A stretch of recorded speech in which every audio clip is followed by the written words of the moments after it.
Coming up, a new multi-million-dollar renovation breathes new life into a Mississippi State mainstay. Then we take you into a local drive, hoping to bring holiday cheer to families across Lowndes County. And later, we look at the MSU women's basketball team's dominant start to the season. Your Take 30 News starts right now.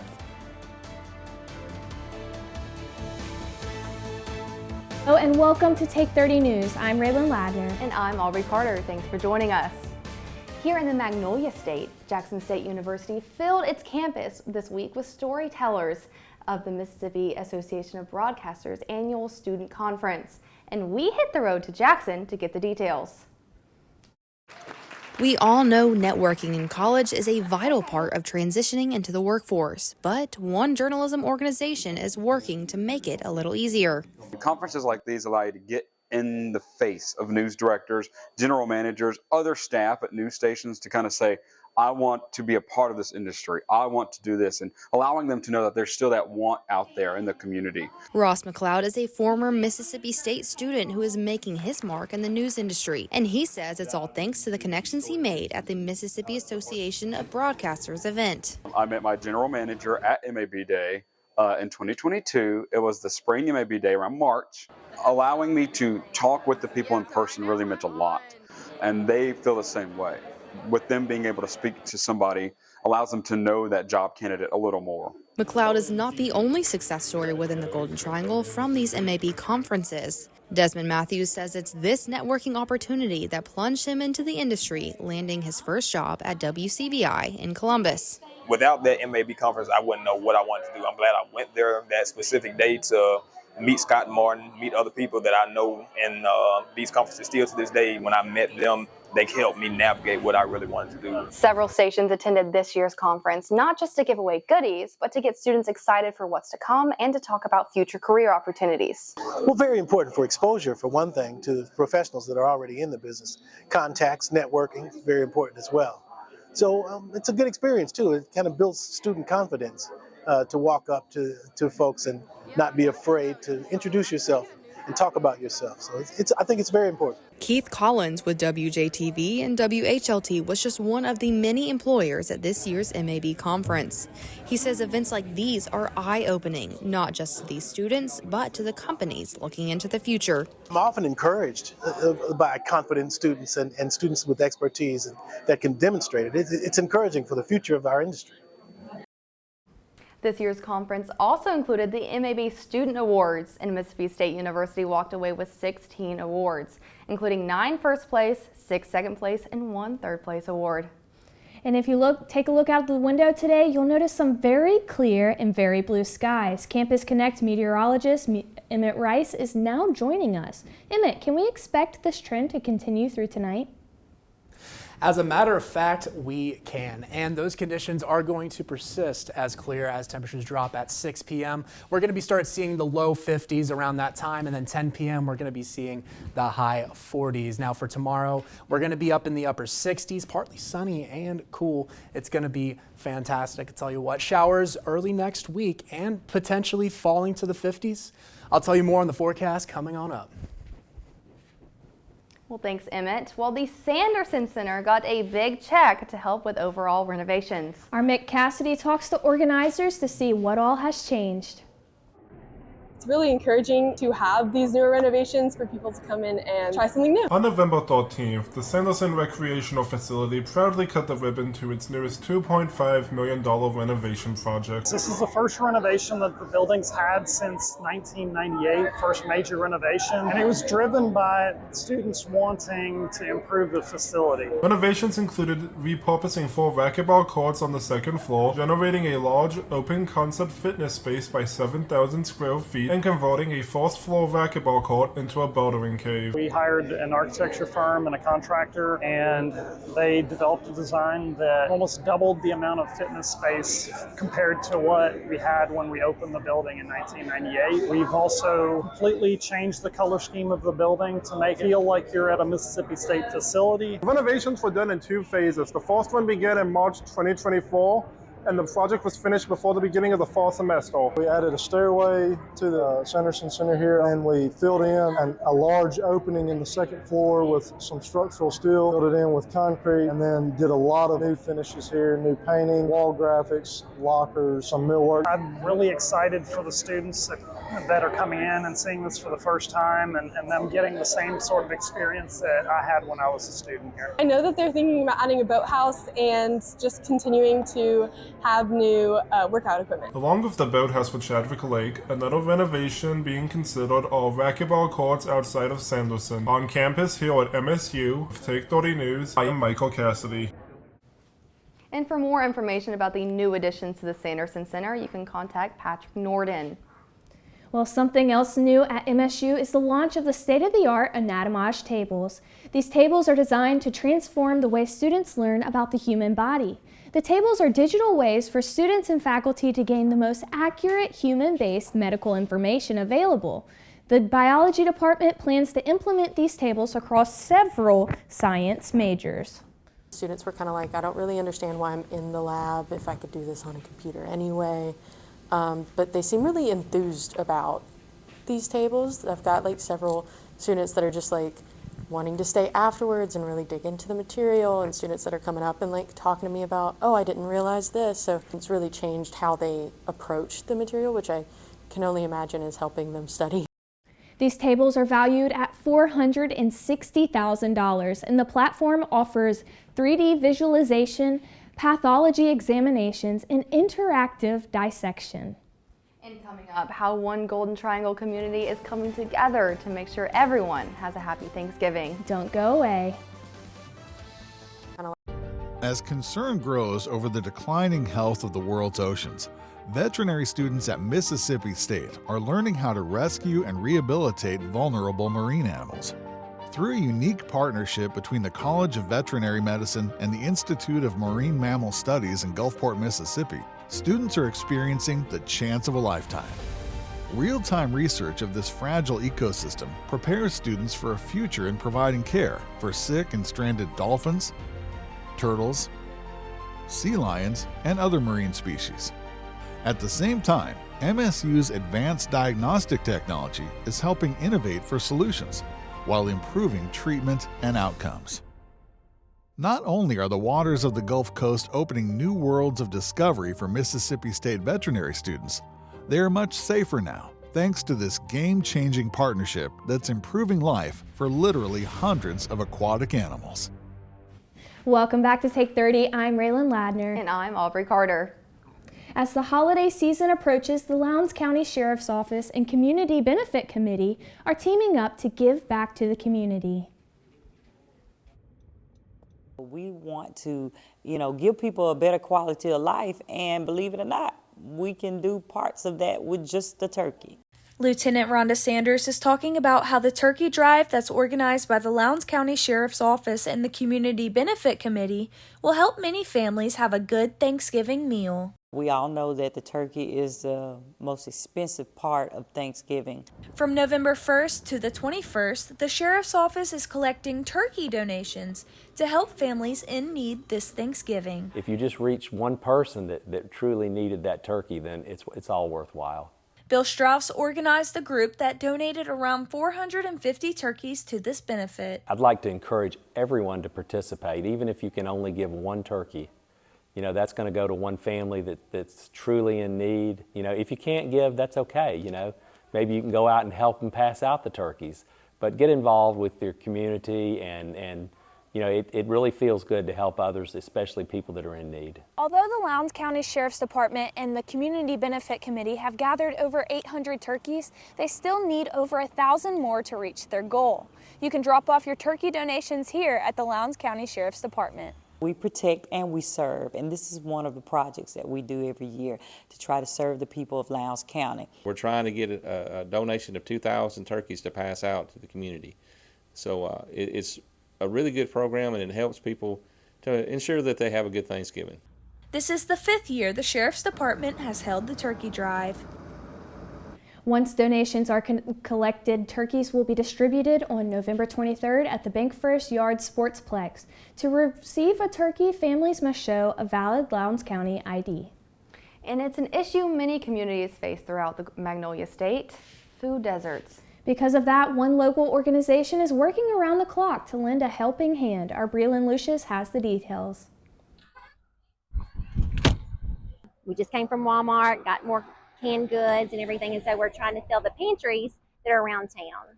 This is just one of the many local companies partnering with Starkville Strong to help tackle hunger in the area. Today is the Ameriprise National Day of Service, and they encourage all Ameriprise advisors and practices across the country to get involved with their local community to help with food pantries or to collection efforts, or to support those with food insecurities, or again to help restock your local food pantry. From November 7th through the 14th, Wellspire collected goods. Starkville Strong employee Rebecca Caruth says the donations are essential in the fight against hunger. And those food pantries are open to absolutely anyone. They do not have to register with Starkville Strong in order to access those outside food pantries. But yeah, we couldn't do it without donations. Food is not the only thing you can donate here at the Starkville Strong Pantries. Magazines and clothing items are welcome as well. I'm donating several, probably 15 or 20 wool sweaters that my wife knitted over a long period of time. Starkville residents are able to access 7 different pantries around Starkville. For Take 30 News, Breland Lucious. Stay up to date in ways you can help your community by visiting starkvillestrong.org. Right now, that sun is shining in the sky, but that could change in the next week or two. Next week, but could be getting down to the 50s. We'll see. Coming up next.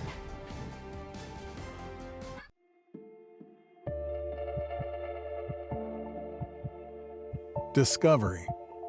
It tells our history and determines our future.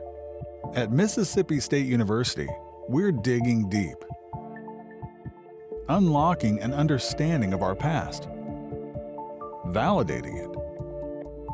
Middle East exploration by faculty and students is uncovering evidence that unravels ancient mysteries. Scholars have long thought of the biblical kings David and Solomon as mythological figures. Our research offers evidence that supports their existence, boosting MSU into an international league of experts on archaeology. Now we're changing the way people think about the past, opening up new possibilities of understanding for future generations. Digging deeper, learning more.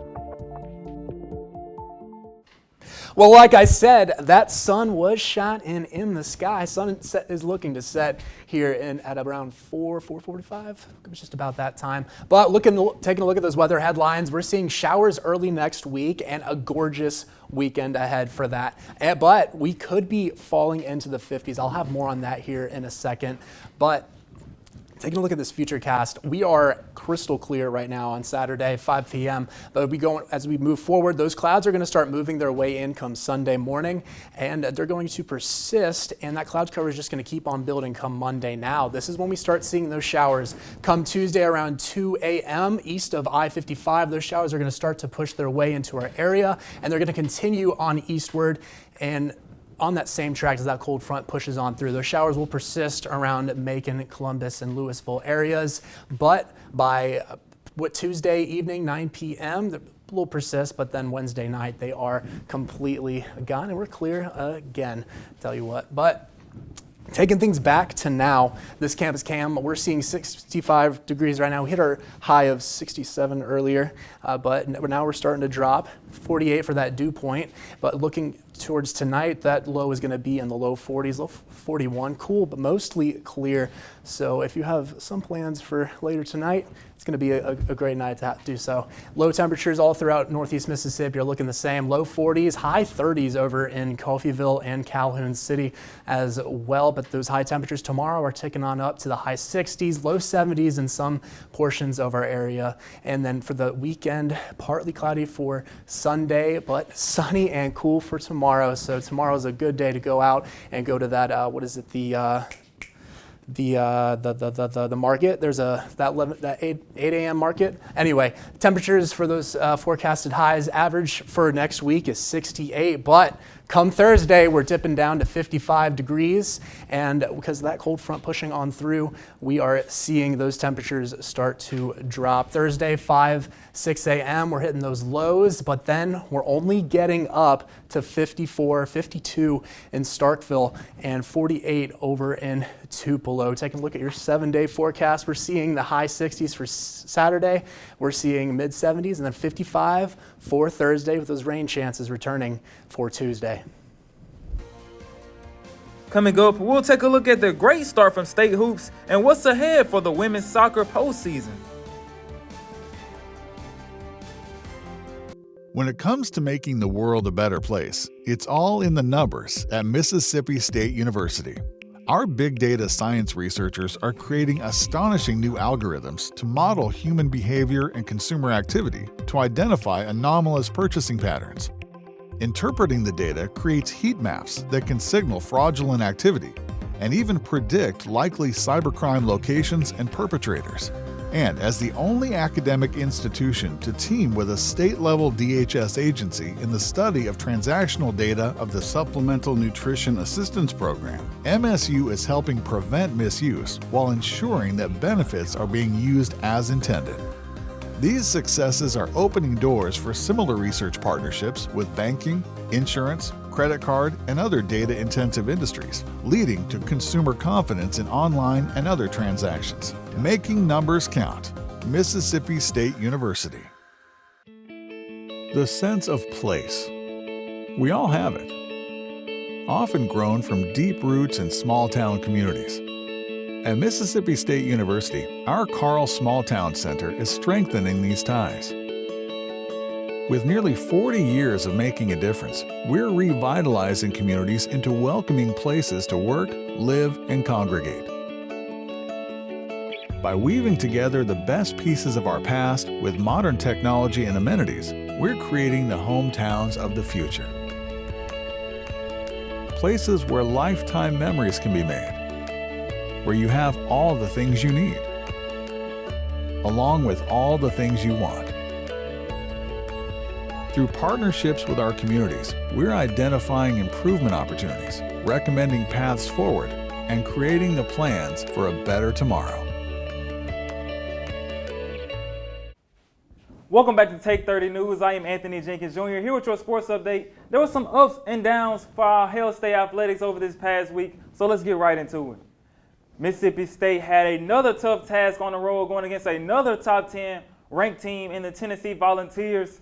The Bulldogs took their 8th loss for the season against the number 7, now number 6 ranked Tennessee. This was another game where MSU was hanging in there in the first half, only trailing 7-20, but would end up losing the game with a final score 33-14. There was still some good performances from state players, with Isaac Smith recording 20 tackles for the game. And on the offensive side, Devon Booth had 125 yards on the ground and scored a rushing touchdown. Mississippi State will have a bye week this weekend. Will be back in action against Missouri at Davis Wade on November 23rd. If you are looking forward for some good news and wins, you can count on Mississippi State hoops for the men's and women's side, as there were some games played over this past week on the hardwood.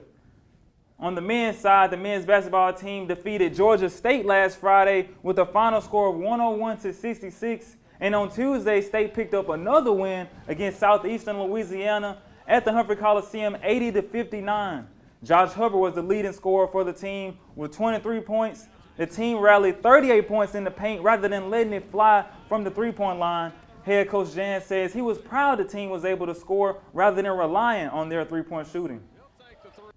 Offensively, I mean, obviously, if you'd asked me that before the game, I'd have said we're in great shape, but the ball didn't go through the hole tonight. And in the end, I'm going to be happy that it didn't and that we still stuck together and found ways to win because, as we all know, I mean, the games aren't going to be as lopsided as they were the first couple games.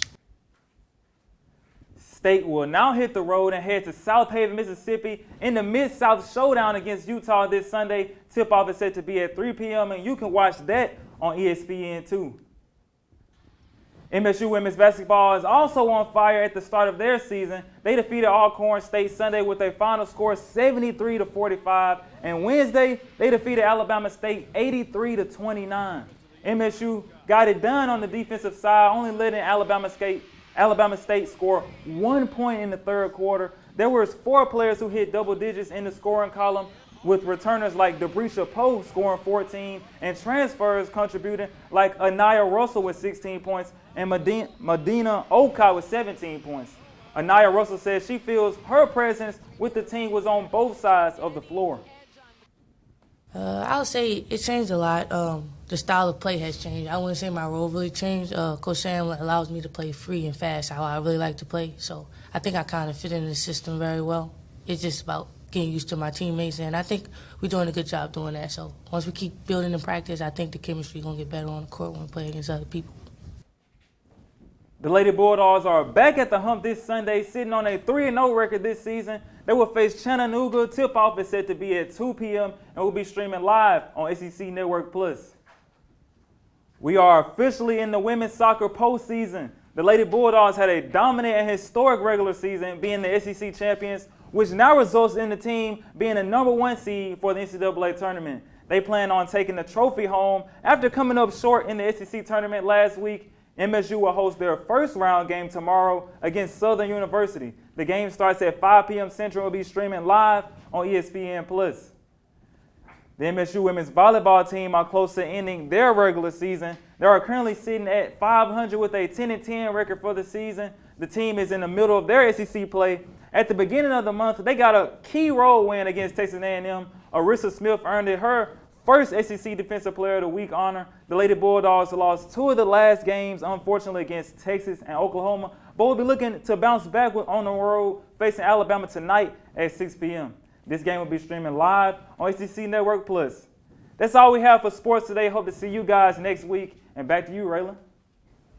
Thank you, Anthony. Coming up, a special report in honor of Veterans Day. We explore one veteran's landmark achievement. We'll be right back.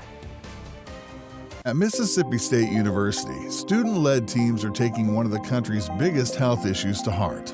Out to unravel one of science's unsolved mysteries, researchers in MSU's Department of Agriculture and Biological Engineering are asking why and when healthy cells in human arteries can begin changing into bone-like structures that hamper blood flow. This calcification contributes to strokes and heart attacks, 2 leading causes of death in Mississippi. As part of their groundbreaking research, students are designing a 3D model that allows them to understand how arteries act within the body and what changes them. By recreating what is happening at the cellular level, researchers are pursuing ways to stop and reverse the process of calcification. Testing treatments could lead to new solutions, helping reduce the number of people struggling with the effects of poor heart health, and ultimately saving lives. Mississippi State University, getting to the heart of better health for Mississippians.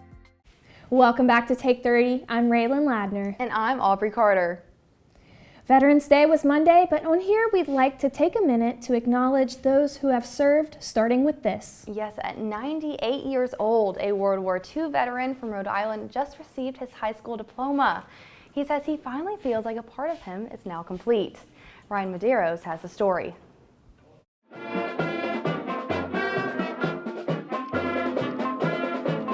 Pomp and circumstance in Cranston Thursday. Today, we gather to honor Anthony Simeone, a remarkable man whose life exemplifies service, resilience, and dedication. Cranston East High School presenting 98-year-old World War II veteran Anthony Simeone with an honorary high school diploma. Growing up, the Cranston native never got the chance to finish high school. I was actually taken out of school when I was 16. My family needed money, so I had to go in I grew up during the Great Depression. Just a few years later, in 1944, he was drafted into the military in the midst of World War II. I didn't mind the military, but the combat part of it, something else. After serving for the U.S. in both France and Germany, notably fighting in the Battle of the Bulge, Simeone returned home. The vet working to obtain his GED, but still felt a part of him was missing, until Thursday. It just feels just great because I was like an outcast. Everybody around me had a diploma and I didn't have. Surrounded by family and friends, Simeone finally having a chance to celebrate. I want to say I'm very proud of my family, and I'm very proud for my military service I was in, and I wish I could have stayed in longer. That's such a touching story. Our next veteran in the spotlight is celebrating a landmark birthday. Yes, it was all smiles in Bangor, Maine on Thursday as a World War II veteran celebrated his 104th birthday. Ed Hendrickson celebrated with staff and a few dozen friends at a senior living facility. His daughter Ellen flew in from Utah as a last-minute surprise. And Hendrickson got to spend some quality time earlier this week with his son as well.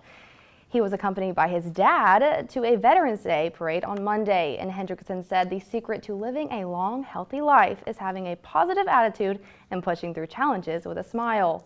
In honor of his 104th birthday, he's holding a fundraiser for the Bangor Humane Society, and his goal is to raise $6,000 by the end of the year. Well, right before we go, let's take one last look at weather. Emmet. Thank you, Aubrey. It is beautiful. Tell you what, crystal clear heading into the evening as that sun is starting to set. Now let's plan out this evening for you, especially as Mike Tyson takes on Jake Paul later tonight. It'll be an interesting fight for sure. 51 at 8 p.m. for tonight. 10 p.m. we're going down to 48 to see those high 40s. So a cooler evening to say the least. Now going into this weekend, 69 for that high come Saturday. Then we're going up just a tad to the low 70s come Sunday, but we could see the mid 50s come Thursday, but those showers are looking to return for Tuesday. Well, that's our show. Thank you so much for spending your Friday with us. And remember to keep up with us on social media and tune in next week for our final show of the semester. Have a great week in Bulldogs, and as always, Hail State. Hail State.